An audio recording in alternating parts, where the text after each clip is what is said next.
Pak Ustadz, Assalamualaikum.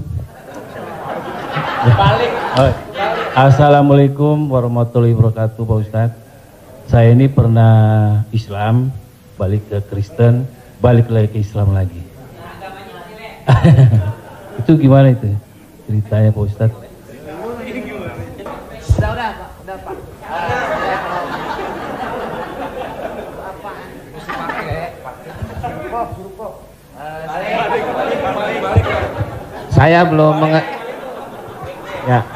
Saya belum paham yang tadi Pak Ustadz bilang apa wasaah apa wasi. Oh, lo jangan nyampur. Agama lo beda lo. Wasaah sambil bercanda apa tadi gitu. Pak Ustadz lupa ya, nanti saya jelasin lagi. Maulaya salli wa sallim daiman abada ala habibika khairil khalqikum. Terima kasih Pak Kiai. Silakan ada yang mau bertanya. Kita minta 2 orang dulu dari teman-teman pelawak dulu. Ya, nampaknya muka lagi banyak masalah. Silakan. Yang mau bertanya? Adek Jigo. Bismillahirrahmanirrahim. Assalamualaikum warahmatullahi wabarakatuh. Terima kasih Ustadz. Kebetulan saya pribadi juga sebagai komedian Ustadz.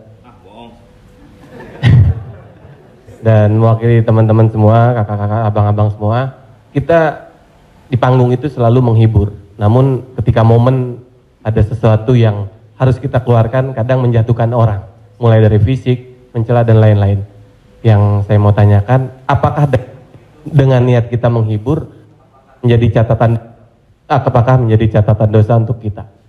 Terima kasih Ustaz. Ada seorang ulama dipanggil Imam Abu Hatim, tapi kemudian di ujung namanya itu ditambahkan kata Al-Asam. Asam diambil dari kata summum, bukmun, umyun. Umyun buta, bukmun bisu, summun tuli, peka. Jadi Abu Hatim Al-Asam artinya Abu Hatim peka, tuli. Secara bahasa itu menjatuhkan orang. Siapa itu? Itu Abu Hatim peka, Abu Hatim tuli. Karena ada beberapa orang, ada Abu Hatim, yang ini Abu Hatim peka, tuli. Tapi kenapa nama itu tetap tersemat di belakang namanya? Dan tidak ada ulama yang melarang menggunakan peka itu di belakang namanya. Karena dia tidak merasa dijatuhkan dengan itu. Lalu kemudian itu pula tidak menjatuhkan dia di depan orang banyak. Apa sebab kronologis dia dipanggil Al-Asam? Dia seorang ulama. Suatu ketika dia sedang duduk, datang seorang anak gadis bertanya fatwa kepada dia. Saat anak gadis itu bertanya fatwa tentang hukum halal haram suatu masalah, mungkin karena wallahu alam bisawab atau saking groginya atau kentut anak gadis itu di depan dia. Dia ingin menjaga marwah, harkat, martabat anak gadis ini supaya jangan sampai merasa malu, maka dia diam pura-pura nggak dengar. Akhirnya anak gadis itu nggak jadi malu, pulang dan dia cerita ke orang lain. Aku tadi mengalami begini dan aku kentut di depan Imam Abu Hatim. Terus apa komen dia? Ternyata Abu Hatim itu peka. Dipanggil orang Abu Hatim Al-Asam, peka. Sampai akhirnya setelah anak gadis itu meninggal, Imam Abu Hatim Al-Asam panjang umurnya, meninggal anak gadis itu, barulah Abu Hatim mengatakan, aku sebetulnya nggak peka, hanya ingin menjaga kehormatan dirinya. Jadi kisah Abu Hatim Al-Asam dapat kita pahami 2 makna. Satu sisi ada saatnya kita menjaga kehormatan orang sampai mati dia. Tapi ada satu sisi kalimat yang nampaknya menjatuhkan sebenarnya tidak menjatuhkan selama kita masih saling paham, saling memahami, saling mengerti. Ada kata-kata yang mungkin kita gunakan tapi menjatuhkan dia. Padahal sepertinya pujian. Tapi ada kata-kata yang sepertinya. Jadi kalau sudah saling memahami, orang pun mengerti, maka dia tidak menjadi suatu celaan. Ya ayyuhalladzina amanu, hai orang beriman, ijtanibu katsiran minadh-dhann, jauhilah prasangka buruk, inna ba'dadh-dhanni itsmun, wala tajassasu, jangan mencari-cari kesalahan orang, wala yaghtab ba'dukum ba'dha, jangan ribah membicarakan aib orang lain, la talmizu bil alqab, Janganlah kamu menggunakan gelaran-gelaran yang jelek. Bukankah tuli itu gelaran yang jelek? Iya. Tapi saat itu digunakannya bukan untuk menjatuhkan, dan mereka saling memahami tentang hal itu. Wallahu a'lam bishawab. Baik Ustaz, satu pertanyaan seputar dunia entertain. Ketika orang memerankan misalnya, mohon maaf lahir batin, main film seks, selama film itu diputar terus, sementara orangnya udah hijrah, dan saat ini film itu diputar, itu jariahnya seperti apa tuh Ustaz? Nah, ini mohon maaf lahir batin Ustaz. Hah? Nonton sama bini gue berdua.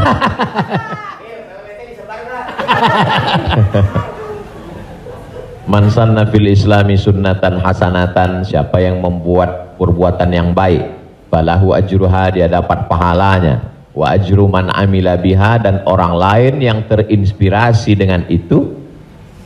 Jadi kalau Paski membuat rumah tahfiz, lalu kemudian komunitas-komunitas yang lain terinspirasi dengan itu, maka dapat pahala min ghairi an yanqusa min ujurihim syai'un. Pahala mereka tidak berkurang, sama-sama dapat 100 min ba'dih, setelah mati. Itu kalau yang baik. Bagaimana dengan yang tidak baik seperti yang tadi? Man sanna fil islami sunnatan sayyi'atan, siapa yang membuat sesuatu yang tidak baik, falahu wizruha, dia dapat dosanya, wa wizru man amila biha, dan dosa orang lain yang melakukannya. Setiap ada terjadi pembunuhan di dunia ini, maka Kabil dapat royalti karena dia yang pertama kali melakukannya. Tapi Kabil tidak sempat taubat, tidak sempat hijrah. Jadi kalau ada yang sempat melakukan perbuatan jelek, dosa, saat dia taubat, dia buat konferensi pers, saya sudah taubat, sudah mu'allaf kalau dia tidak Islam. Kalau dia sudah masuk Islam, saya sudah hijrah, maka saya meminta kepada seluruh jamaah yang ada di dunia ini yang masih menyimpan gambar, foto, video saya, tolonglah kalian delete, dan saya minta ampun kepada Allah Subhanahu wa taala. Lebih daripada itu sudah di luar kuasa dia. La yukallifullahu nafsan illa wus'aha. Allah tidak membebani orang lebih daripada usahanya. Ada seorang hamba berpesan di zaman Nabi SAW, nanti kalau aku mati, maka bakarlah jasadku, lalu campakkan debunya ke laut. Kenapa? Karena aku takut bertemu dengan Allah Subhanahu wa taala atas segala dosa-dosaku. Disampaikan kepada Allah Subhanahu wa taala, kata Allah, aku ampuni hambaku itu karena masih ada rasa takut dalam hatinya. Makanya khotib naik ke atas mimbar, pesannya ittaqullah, takutlah kepada Allah. Kenapa kurban Habil diterima, kurban Kabil tidak diterima? La imbasatta ilayya yadaka litaqtulani, andai kau ambil batu besar untuk kau timpakan ke atas kepalaku, kata Habil, ma ana bibasiti yadiya ilaika liaqtulak, aku tidak akan membalas untuk membunuh wahai saudaraku. Kenapa? Inni akhafullah, aku takut kepada Allah Subhanahu wa taala. Saya yakin Mas, Abang yang berprofesi dalam dunia keartisan ini, apa yang membuat hijrah ini? Masih ada rasa takut di dalam hati. Rasa takut inilah yang kita pupuk bersama. Ada takut 5%, 5% kita jadikan menjadi sebuah komunitas, lalu kemudian kita jadikan sebuah amal nyata dalam kehidupan, disupport oleh Pak Prof dengan keluarga besar almarhumah, diberikan kesempatan untuk menuntut ilmu di Fakultas Hukum, di penyiaran Islam, maka dia menjadi gerakan yang luar biasa. Wallahu a'lam. Terima kasih. Selanjutnya ada adik Ginanjar Sukmana.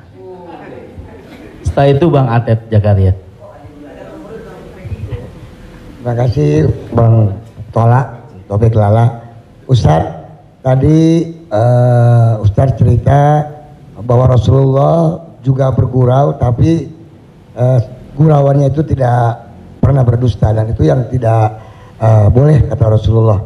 Sementara teman-teman pelawak, sadar atau tidak sadar, lawakannya itu banyak berdustanya juga Ustaz, cari-cari mengada-ada kan, karena memang tujuannya untuk membuat orang tertawa. Tapi kalau saya kan, maaf, saya bukan pelawak, saya peragawan Ustaz, jadi peragawan pakaian anak-anak.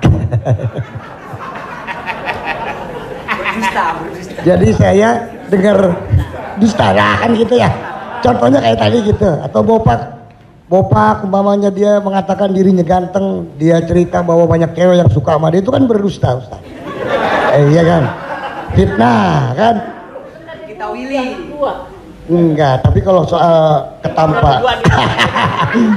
Jadi mohon dijelaskan kembali oleh Ustadz Abdul Somad batasan bagaimana di dalam melawak yang tidak boleh berdusta, sehingga kalau memang ternyata pelawak tidak boleh berdusta dalam melawakannya, mungkin saya sedang pikir-pikir dulu untuk melanjutkan profesi ini Ustaz.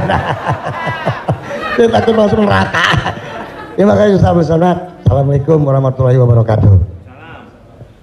Ada saatnya kita berilustrasi, menceritakan suatu kisah. Jadi sebetulnya para penulis novel Islam pun dia sebenarnya kisah itu ada juga yang fiktif atau dicampur antara nyata. Bahkan Buya Hamka menulis kisah campuran antara tenggelamnya kapal Panderwick adalah campuran antara nyata dan fiksi. Apakah ketika orang bercerita tentang fiksi itu dia berdusta? Tidak. Jadi kita bisa bedakan itu antara orang memang betul-betul dia berdusta. Kemarin saya melakukan ini suatu, padahal cerita itu tidak ada. Beda dengan dia misalnya katakan, saya ini Ustadz seorang peragawan, tapi peragawan pakaian anak-anak. Tidak, Mas Ginanjar tidak sedang bercerita, kemarin di mall saya memperagakan pakaian anak-anak Pak Ustadz. Ketika saya pakai pakaian anak SMP, semua ketawa. Itu dusta. Tapi ketika dia katakan cerita awal tadi, semua orang tahu bahwa dia tidak sedang memperagakan pakaian anak-anak. Dia hanya sedang menunjukkan tentang dirinya. Secara sebenarnya di balik kalimat itu Mas Ginanjar sedang menjatuhkan dirinya di hadapan orang lain. Kan? Dan kita tertawa dengan dia menjatuhkan dirinya. Mohon maaf, bahwa beliau mengatakan fisik saya seperti anak-anak dan saya andai pun menjadi peragawan hanya sesuai memperagakan pakaian anak-anak. Hari ini orang tidak menjatuhkan dirinya, dia menjatuhkan orang lain, menjatuhkan tokoh agama, menjatuhkan ustadz. Ada suatu kesalahan dalam cara dia berpikir. Bahwa beliau menjatuhkan dirinya, dia tidak usah. Karena dia sedang, tapi dia tidak sedang berbohong. Dia hanya sedang bercerita. Insya Allah penjelasan saya itu bisa dipahami. Yang tidak bisa itu adalah ketika orang seolah-olah dia bercerita, dia kemarin saya menjadi sebuah cerita seakan-akan orang mengatakan dia nyata, padahal sebetulnya hanya bohong belaka supaya orang tertawa. Itu yang dilarang oleh Nabi Muhammad SAW. Wallahu a'lam. Baik, Assalamualaikum warahmatullahi wabarakatuh. Nama saya Ted Zakaria Ustadz. Saya pernah ketemu Ustadz di Airport waktu itu mau berangkat umroh. Yang saya ingin mohon penjelasan dari Ustadz. Sekarang ini banyak pelawak-pelawak yang ikut ceramah juga. Pelawak sekarang ini dibutuhkan di mana-mana buat ikut ceramah. Padahal kalau kita lihat pelawak itu kemampuannya sangat minim, bahkan sudah menjual dengan harga yang mahal. Mohon penjelasannya Pak Ustadz, di mana bolehkah seorang pelawak itu melucu atau melawak di dalam satu ceramah? Nah, kita lihat yang namanya pelawak ini sekarang menjadi daya tarik sebelum ustadznya yang asli itu datang. Saya sendiri umpamanya berapa kali ngikut Raja Dangdut kemana, saya jadi bemper biasa di depan, tapi saya mengingat bahwa ilmu saya belum sampai ke situ, tapi saya memaksakan diri untuk menarik. Saya sadar bahwa ilmu saya belum seberapa untuk ke masyarakat yang penuh itu. Mohon penjelasannya Ustaz. Terima kasih. Assalamualaikum warahmatullahi wabarakatuh. Waalaikumsalam warahmatullahi wabarakatuh. Bedakan antara da'i dengan alim fatwa. Da'i dia mengajak orang ke jalan Allah, sedangkan alim yang mengeluarkan fatwa dia adalah orang yang berijtihad Apakah dia berijtihad sendiri mengambil dari Quran, sunnah, ijma', qiyas, syar'u man qablana, saddu zara'i, qaulus sahabi, istihsan, istishab, urf, atau dia membaca fatwa ulama lalu dia sampaikan dengan kemampuan dia baca kitab kuning. Jadi jangan kita pukul rata. Jadi jangan nanti ketika ada di antara sahabat-sahabat dari Paski mengajak orang sholat, ngajak puasa sunat, lalu kemudian di antara kita, ngapain ente ngajak-ngajak saya sholat? Ente kan bukan ustadz. Padahal mengajak orang berbuat baik adalah kewajiban kita semua. Nahnu du'an qabla kulli syai'. Sebelum jadi apapun, tugas utama kita adalah mengajak orang berbuat baik. Kuntum khaira ummah, kalian umat yang terbaik. Kapan kita menjadi umat yang terbaik? 3. Ta'muruna bil ma'ruf, ajak orang buat baik. Wa tanhauna 'anil munkar, larang orang buat mungkar. Wa tu'minuna billah, beriman kepada Allah. Jadi kalau hanya sekedar ngajak orang sedekah, ngajak donasi berbuat buat rumah tahfiz, ngajak ngumpulin beras untuk santunan yatim fakir miskin, maka pelawak boleh, penyanyi boleh, polisi boleh, siapapun. Karena itu tugas sebagai seorang muslim, amar ma'ruf nahi mungkar. Yang tidak benar itu adalah ketika dia sudah dianggap sebagai ustadz dan ditanyakan suatu masalah dan dia terdesak, akhirnya dia bicara padahal dia tidak mengerti. La taqfu ma laisa laka bihi ilmun. Jangan kamu bicara pada sesuatu yang kamu tidak tahu. Inna sam'a, telinga, wal basar, mata, wal fuad, hati dan pikiran, kullu ulaika kana anhu mas'ula, kau akan disoal, kau akan ditanya, diminta pertanggungjawaban di hadapan Allah Subhanahu wa taala. Jadi kalau abang, mas diajak dalam acara dakwah sebagai pengantar supaya masyarakat mau mendengar, supaya ramai, hadirilah tablik akbar Ustadz Fulan bersama grup Paski untuk sebagai pengantar 5-10 menit, silakan. Tapi setelah itu nanti Ustadz bicara, pas tanya jawabnya serahkan ke Ustadz. Nah, jadi selama tetap kita menjaga. Jadi kalau diibaratkan rumah makan di airport, ini penyanyi, artis, ustadz itu sama seperti yang memanggil penumpang supaya mau masuk ke rumah makan. Bapak Ibu saudara sekalian yang mau perjalanan, silakan mampir ke tempat kami, silakan mampir ke rumah makan kami. Ini yang ngajak. Nanti setelah orang mampir masuk ke dalam, baru dia ketemu spesialisnya. Yang mau makan soto di sana, yang mau soto Medan di sana, yang mau soto Betawi di sana, yang mau bakso di sana. Begitu lebih kurang. Karena masyarakat kita belum sampai pada level ngaji. Masyarakat kita ini 3 level. Pertama, level 1 yang memang sudah ngaji sama para habaib, baca kitab kuning serius, khatam dari A sampai Z. Ini memang nggak perlu pakai pemanggil tadi. Yang kedua adalah level yang masih mau ke masjid, tapi juga tergantung SMS kemana ngajak. Ngaji oke, kesini pun oke. Ini yang level 2. Yang level 3, ngelihat masjid pun masih takut. Makanya saya kalau tablik akbar pengajian ke daerah itu saya bagi 3. Ada pengajian yang saya memang nggak mau di masjid, saya pengajiannya maunya di lapangan sepak bola, di stadion, supaya sampai ke grassroots. Ada level 3 yang belum mau ke masjid. Saya terus terang Ustadz, ke masjid ini trauma. Beberapa teman saya ke masjid meninggal. Nah, jadi yang level ini masih mau, masih bercampur. Jadi kalau ada orang yang ngejek, apa itu dakwah, apa itu pengajian, apa itu, kenapa melibatkan artis? Ini salah satu cara. Jadi Wali Songo dulu tidak bisa Wali Songo datang ujuk-ujuk langsung baca kitab kuning, nggak bisa. Makanya mereka buat solawatan. Dia tahu tradisi orang Jawa pukul gending pakai wayang, maka dia buat cara wayang. Dia pakai wayang. Jadi sekarang kalau mampu buat film pendek atau melibatkan artis, video tanya jawab saya dengan pertanyaan yang sama, dengan jawaban yang sama, tapi dengan pengantar artis berbeda viewernya. Yang ngasih tahu penonton. Ustadz coba Ustadz lihat ini. Ini dengan musyawarah sekian penontonnya. Tapi ketika Ustadz di masjid dengan jamaah sekian penontonnya. Artinya apa? Dakwah bisa sampai melalui lisan sahabat-sahabat, kawan-kawan. Jadi pakai kesempatan ini untuk mengajak orang lebih banyak ke jalan Allah Subhanahu wa taala. Wallahu a'lam. Barakallah.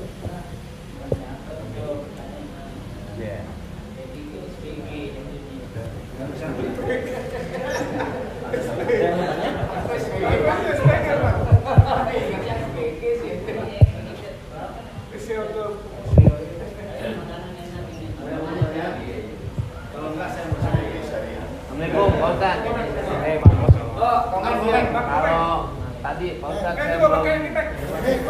Udah Pak, udah Pak. Apaan? Kok. Saya belum ya. Saya belum paham yang tadi Pak Ustadz bilang apa wasaah apa wasi. Oh, lo jangan nyampur. Agama lo beda lo. Wasaah bener. Sambil bercanda apa tadi gitu. Pak Ustadz lupa ya, nanti saya jelasin lagi. Apa tadi? Wasaah kalau nggak salah. Nggak tahu, ujang adanya kali. Ya Pak Ustadz. Ya itu.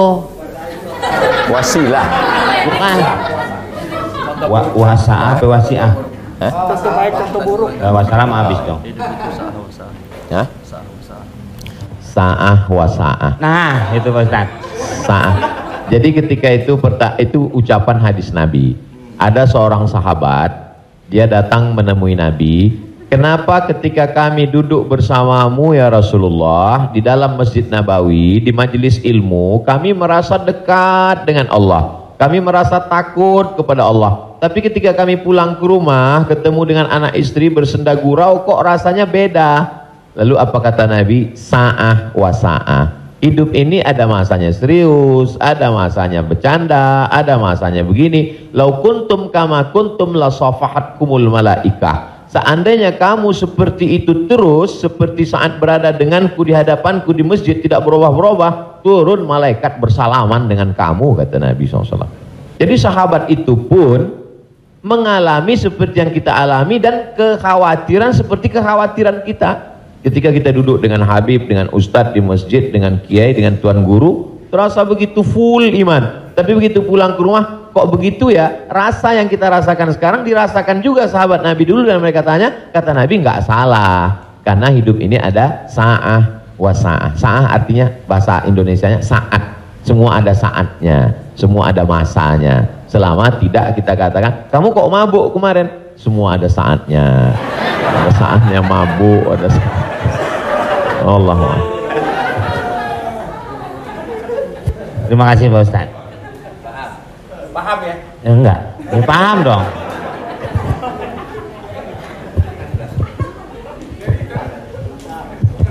Mungkin dari sini ada.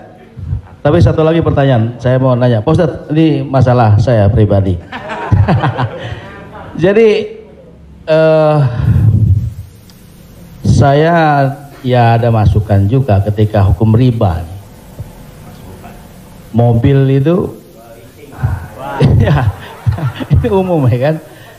Jadi mobil kita jual, kemudian kita coba berusaha cash. Saya untuk menghilangi kredit. Nah saya mau tanya, ini juga amanat dari keluarga saya, dipastikan lagi, boleh nggak, Kiai, kita kredit mobil? Padahal, padahal ini menjadi hal penting bagi saya untuk mobilisasi kemana gitu. Saya punya anak kan baru kelar UIN. Jadi ini saya lagi diceramai gitu. Papa sudah lah Pak, jual Pak. Kita nggak usah dibeli, lillahi ta'ala aja. Ya saya bilang ini lillahi ta'ala agak susah, nah saya bilang gitu. Tapi ini real, saya jual, saya mencoba untuk beli cash, nungguin cash lama. Jadi jangan suka buka aib orang, Mbak.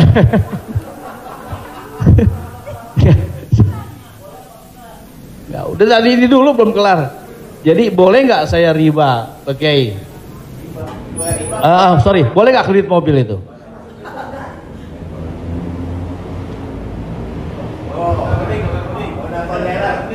Alhamdulillah CRV jadi baru gue. Buka Google, ada tulisan saya di situ.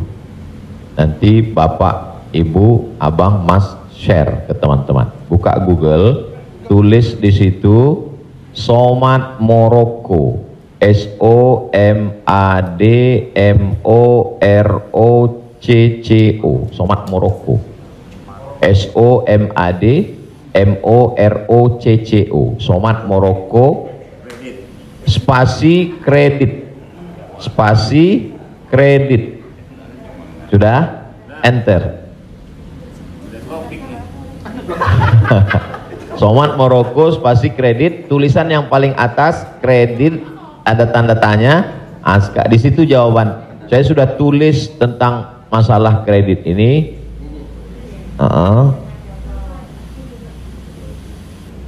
Di situ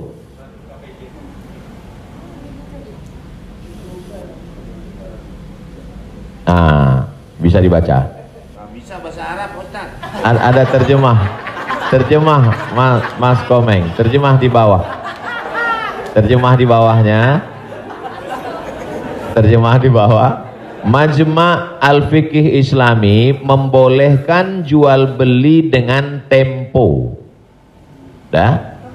Membolehkan jual beli dengan tempo, jangka waktu garis miring kredit pada konferensi ke-6 yang dilaksanakan di Jeddah pada tahun 1990 dalam keputusan tersebut. Jadi jual beli dengan tempo kredit itu boleh. Bawah, ini penjelasannya. Yang bawah langsung bahasa ke jawaban. Jual beli kredit itu tidak ada keberatan di dalamnya, boleh jika waktu dan tambahannya diketahui. Dibayar dalam waktu 2 tahun. Dibayar dalam harga 200 juta. Dicicil 1 bulan 15 juta, misal 10 juta, 12 juta. Meskipun harga kredit lebih mahal daripada kontan, karena penjual dan pembeli sama-sama mendapat manfaat. Penjual mendapat manfaat tambahan harga dan pembeli mendapat manfaat tempo jangka waktu. Disebutkan dalam Sahih Al-Bukhari. Apakah di zaman Nabi ada kredit? Ada. Dalam Sahih Bukhari, Sahih Muslim, bahwa Barirah itu manusia. Waktu itu masih boleh jual manusia, hamba sahaya. Bahwa Barirah dijual oleh tuannya dengan cara kredit selama 9 tahun. 1 tahunnya dibayar 40 dirham. Ini menunjukkan bolehnya jual beli kredit. Kesimpulannya, uang dengan barang boleh, tapi uang dengan uang riba. Prof, saya pinjam uang 200 juta, nanti saya bayar 220, haram, riba. Tapi ketika saya beli mobil, Prof, saya cicil tiap bulan, maka lunas dalam waktu 1 tahun, itu tidak riba, karena akadnya uang dengan barang. Yang jadi masalah ketika kita pergi ke dealer untuk beli mobil, kita katakan kita tidak punya uang cash, dia tidak mau langsung transaksi dengan dia, tapi dia akan libatkan pihak ketiga, penyedia keuangan. Pada akhirnya transaksi kita adalah uang dengan uang, uang dengan uang, bukan uang dengan barang. Lalu apa solusinya? Pergi ke bank syariah. Kenapa di bank syariah uang dengan barang?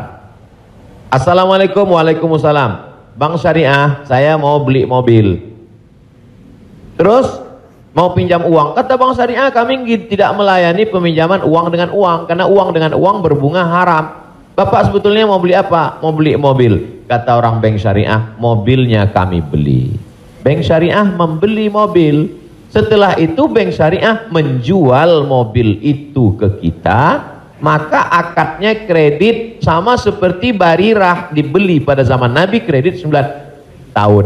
Jadi akadnya adalah uang dengan barang. Begitu. Allahu a'lam.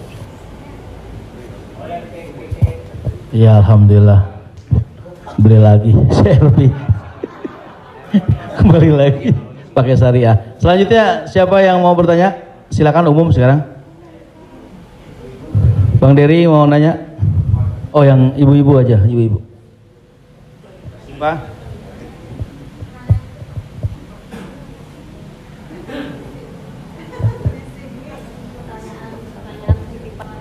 Jadi Ustadz, mohon maaf Ustadz, tadi di garis bawahin lagi. Jadi artinya leasingnya yang nggak boleh ya Ustadz. Misalnya kita beli kepada dealer mobil, kita bercicil kepada yang punya dealernya boleh. Tapi kalau kita minta dari kayak sekarang banyak perusahaan-perusahaan leasing itu yang tidak boleh. Maksudnya itu, Ustaz?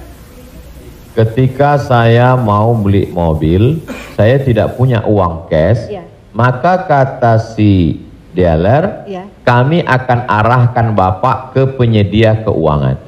Maka sebenarnya saat itu saya membeli mobil itu cash sebenarnya. Karena dealer tidak mau dia barang ini tidak cash. Jadi kemudian yang saya cicil setiap bulan itu adalah bukan mobilnya tapi uangnya. Maka saya terjebak pada rentenir, riba, bahasa kerennya leasing segala macam. Inilah yang menyebabkan haramnya karena transaksinya adalah uang dengan uang. Lalu solusinya mana, Ustadz? Bank syariah. Karena di bank syariah itu disitulah letak. Jadi orang yang tidak mengerti dia katakan sama aja bank syariah dengan konvensional, bedanya pegawainya pakai jilbab, masuknya assalamualaikum. Enggak. Perbedaan dalam jual beli dalam Islam itu adalah pada akadnya. Maka bank syariah membeli mobil itu milik bank syariah. Maka saya membeli mobil itu secara cicil, akadnya adalah uang dengan barang. Wallahu a'lam. Satu lagi, Ustaz, kalau beli emas secara online itu gimana, Ustaz? Sebagian ulama mengatakan membeli emas secara online tidak langsung dan dicicil riba. Mengapa mereka mengatakan riba? Karena transaksi itu uang dengan uang.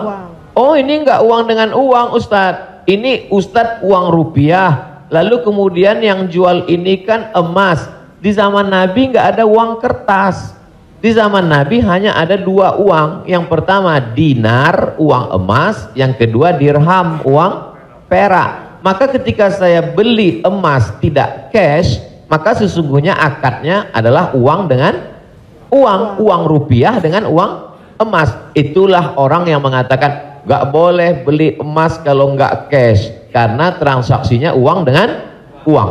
Tapi pendapat kedua mengatakan boleh beli emas kredit tidak cash. Kenapa? Karena zaman sekarang emas sebagai komoditi, emas sebagai barang, emas bukan sebagai uang. Dan fatwa Majelis Ulama, fatwa Ormas Islam kontemporer mengatakan boleh beli emas tidak cash karena emas zaman sekarang bukan uang. Emas sekarang adalah barang. Jadi sama dengan kalau saya beli mobil boleh kredit, maka beli gelang juga boleh karena bukan uang dengan uang. Di situ letak sebab boleh tidak boleh. Wallahu a'lam.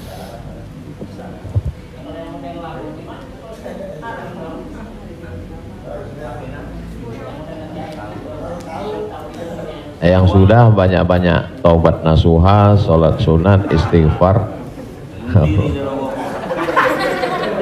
Kalau sedang dalam proses bisa dibom, ada aset yang bisa dijual untuk ngebom supaya selesai, juallah. Tapi kalau ini aset pokok tidak boleh jual rumah karena rumah pokok, sama seperti makan. Ini kalau saya jual aset ini saya bom meledak semua, Ustadz. Ini Hiroshima Nagasaki hancur semua. Maka nggak boleh. Azam tekad dalam hati, saya mencari nafkah, saya lunasi sampai habis, nanti setelah ini saya tobat berhenti.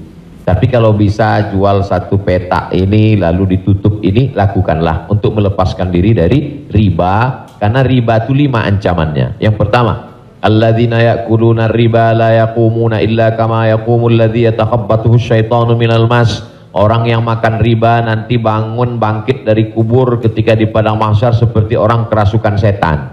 Yang kedua, ayyuma lahmin nabata min haramin fannaru aulabih. Setiap daging di badan tumbuh dari yang haram, maka tempatnya api neraka jahanam. Yang ketiga, orang kalau dia makan haram maka doanya tidak dikabulkan Allah. Mat'amuhu haram, makanannya haram. Mashrabuhu haram, minumannya haram. malbasuhu haram, pakaiannya haram, wa ghuziya bil haram, dia diberi makanan haram, anna yustajabulah, apakah mungkin doanya dikabulkan Allah? Yang ketiga, yang keempat, nasiyatin kazibatin khati'ah, ubun-ubun, penipu, pembohong, pelaku dosa. Padahal yang berdosa itu tangan, yang berdosa itu mulut. Kenapa dikatakan ubun-ubun? Karena ternyata ada otak bagian depan yang selalu kita usap ketika sedang wudu. Disitulah pemikir. Otak ini berpikir ketika dia dapat semprotan darah. Darah itu menyembur dari jantung. Darah itu dari makanan. Sepiring makanan riba berubah menjadi setetes darah, disemburkan oleh jantung naik ke otak, isi otak haram, maka bawaannya mau haram saja. Gara-gara riba. Heran saya ini Pak Ustadz, kenapa pikiran saya ini mau haram saja? Sebabnya gara-gara makan riba. Yang terakhir, yang kelima adalah tidak ada keberkahan. Hidup ini yang kita cari berkahnya. Makanya ketika anak lahir yang didoakan berkah, barakallahu laka fil mauhub. Ketika orang menikah yang didoakan berkah, barakallahu lakuma wa baraka alaikuma. Ketika ketemu yang didoakan berkah, assalamualaikum warahmatullahi wabarakatuh. Ketika makan yang diminta berkah, Allahumma barik lana. Wallahu a'lam.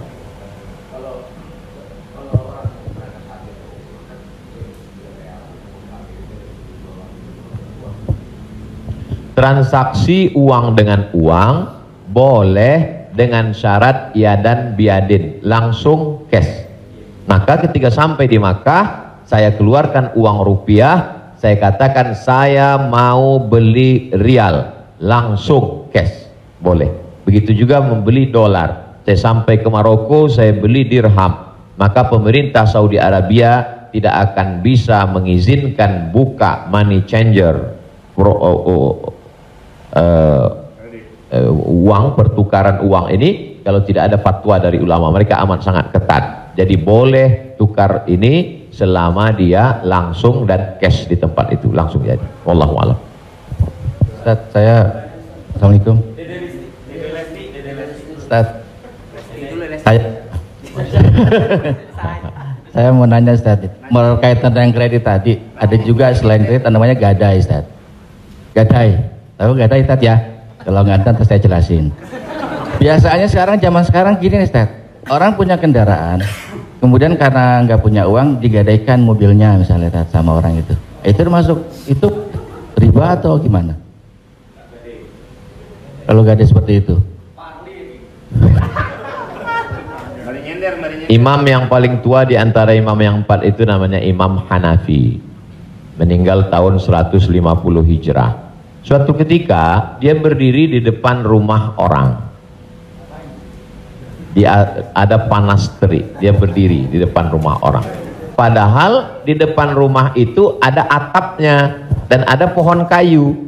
Lalu orang bertanya kepada Imam Hanafi, Imam Hanafi, kenapa kamu tidak mau berlindung di bawah atap yang punya rumah itu? Dan kenapa kamu tidak mau berlindung di bawah pohon kayu? Kan lebih baik berlindung daripada kena panas. Apa kata dia? Saya meminjamkan uang pada orang ini dengan sistem gadai, maka saya tidak mau mengambil keuntungan dari dia. Ayyuma lahmin kullu qardin jarra naf'an fahuwa riba. Setiap gadai pinjaman kalau kita ambil manfaat maka itu berarti riba. Tidak mau bernaung di bawah atap rumahnya karena itu dianggap sebagai manfaat. Jadi manfaat tidak hanya sebagai uang tapi juga manfaat sampai sekecil itu dia menjaga dirinya. Jadi gadai dalam Islam hukumnya boleh, tapi jangan ambil manfaat dari gadai. Yang terjadi sekarang adalah orang mengambil manfaat dari gadai. Saya punya uang, lalu kemudian ada orang mau pinjam uang, saya tidak percaya dengan dia. Ustadz pinjam uang 100 juta, saya nggak percaya. Kalau Ustadz nggak percaya, ini sawah saya 1 hektar. Ketika dia kasih sawahnya ke saya, maka sawah itu cukup sebagai jaminan. Tapi yang dilakukan orang sekarang adalah sawah itu dia tanam padi, dia ambil hasilnya. Hasilnya itu riba.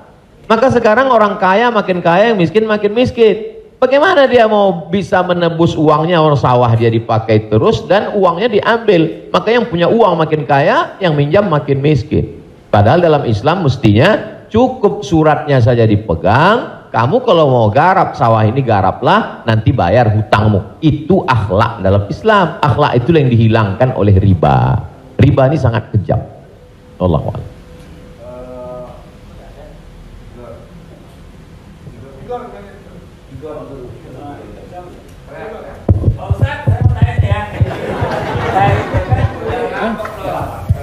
Pak Ustadz, Assalamualaikum.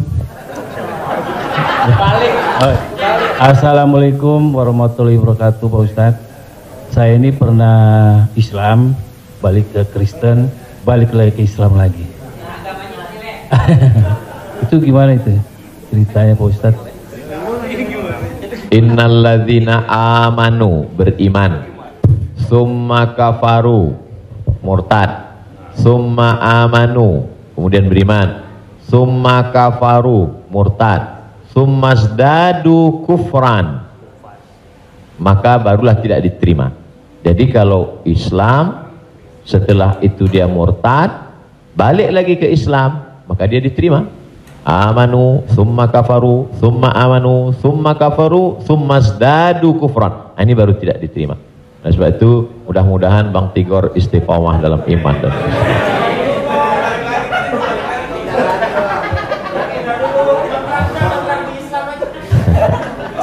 agama lu kayak angkos bolak-balik.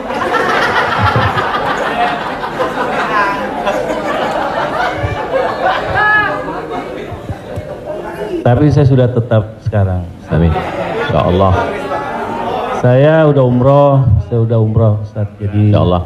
Jadi balik Bang, ke jalan yang benar. Insya Allah. Jadi Bang Taufik, kajian paski mungkin kerjasama dengan musyawarah supaya terus, atau kalau tidak ingin satu majelis, ustadznya nanti setelah di sana pagi misalnya, sore di paski. Kemudian ngaji ini, kalau sekedar ngaji kita nggak ada tantangan, mesti ada sosialnya.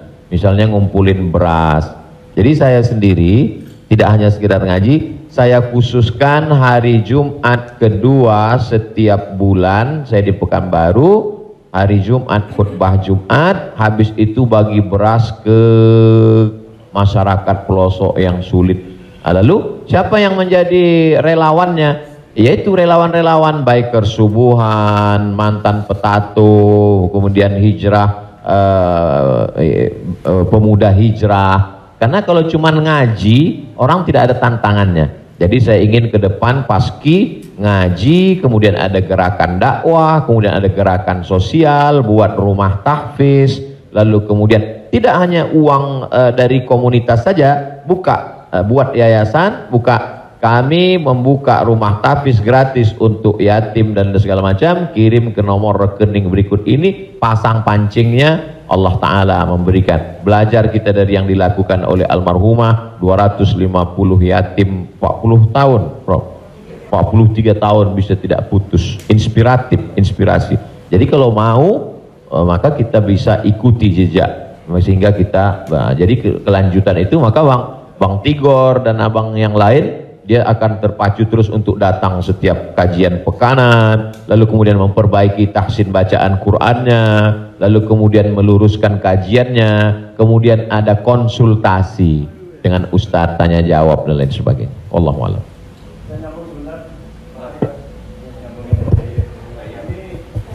Apakah ada warisan?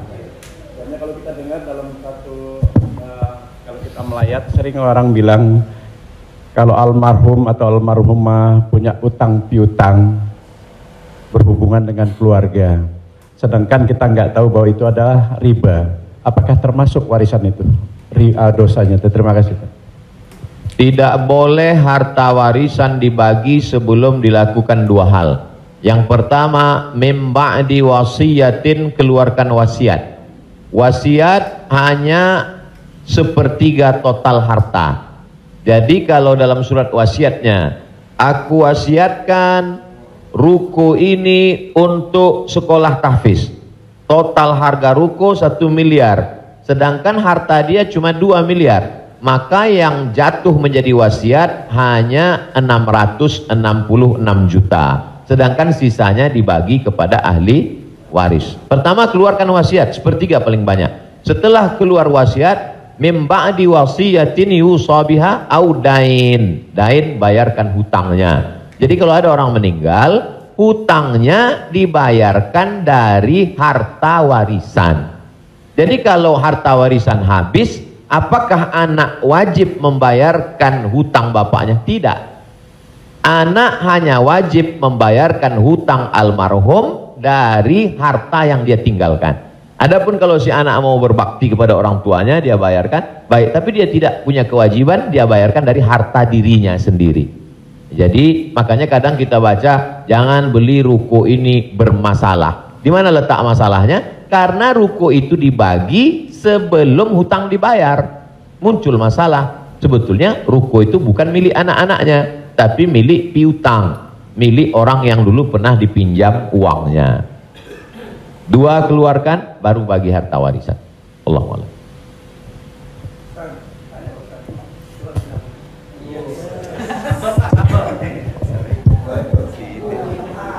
Terima kasih Pak Ustadz. Saya mau tanya tentang peminjaman uang. Saya misalnya meminjamkan uang kepada seseorang, tapi dia nggak mau ganti. Nah, terus kita nggak mau nagih karena takut menjadi sebuah permusuhan. Kan ada peribahasa memberikan pinjaman hutang itu sama juga menanamkan musuh. Nah, bagaimana hukumnya? Apakah ini harus ditagih sama kita ataukah dibiarkan?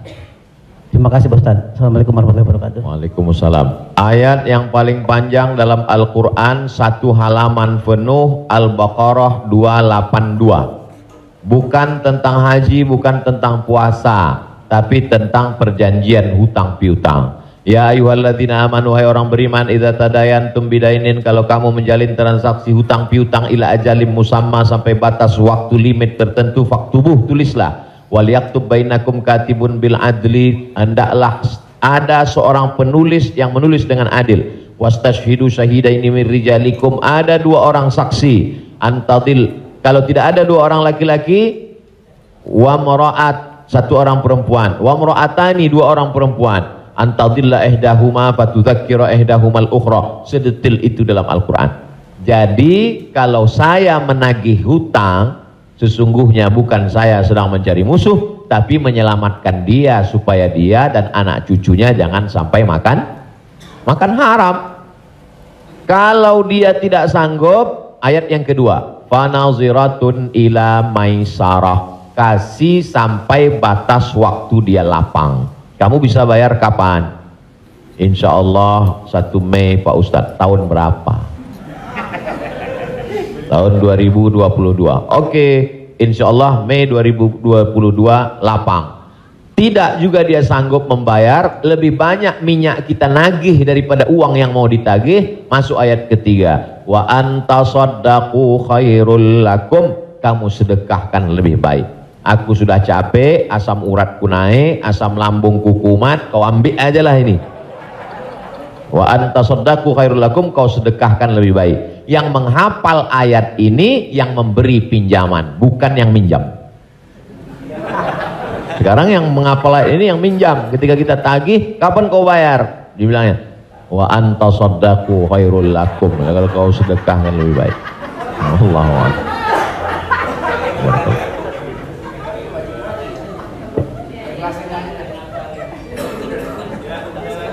Ada yang nanya lagi? Ada yang nanya lagi ya? Di luar utang piutang. Saya mau tanya ini Pak Ustadz, kan kalau ada teman yang ulang tahun, kita suka bilang selamat ulang tahun, kita doakan semoga panjang umur. Sementara yang namanya ajal tidak bisa meleset 1 detik, tidak boleh kurang dari 1 detik, tidak boleh lebih dari 1 detik.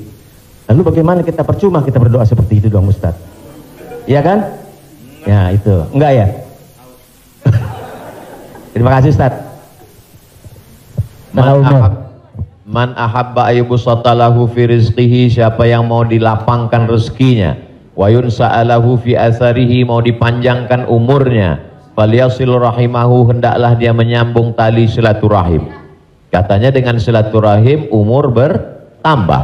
Padahal dalam ayat Quran, idza jaa ajaluhum, kalau ajal sudah sampai, la yastakhiruna sa'atan, tak bisa ditunda walau sesaat, wa la yastaqdimun, tidak bisa dimajukan walau saat. Apakah kontradiktif antara ayat dengan hadis dengan doa dari Mas Dery bahwa umur bisa bertambah? Tidak kontradiktif. Lalu yang kontradiktif itu apa? Pemahaman kita. Dijawab oleh Syekh Muhammad Mutawalli Asy'arawi, ulama besar dari Al-Azhar Kairo Mesir. Nama kitabnya Fatawa Al-Kubra, fatwa-fatwa besar, bahwa umur tidak ditambah, tapi doa panjang umur dan bersilaturahim panjang umur itu maksudnya kualitas umurnya bertambah. Ada orang yang umurnya 40 tahun tapi hafal Quran, berzikir, diisi dengan wakaf, infak, sedekah. Ada 40 rumah warung jatuh mati. Jadi yang dimaksud kita doakan, semoga Mas Dery dan semua paski kita semua panjang umur. Maksudnya umurnya berkualitas, berisi. Itu. Wallahu a'lam bishawab. Boleh? Ya.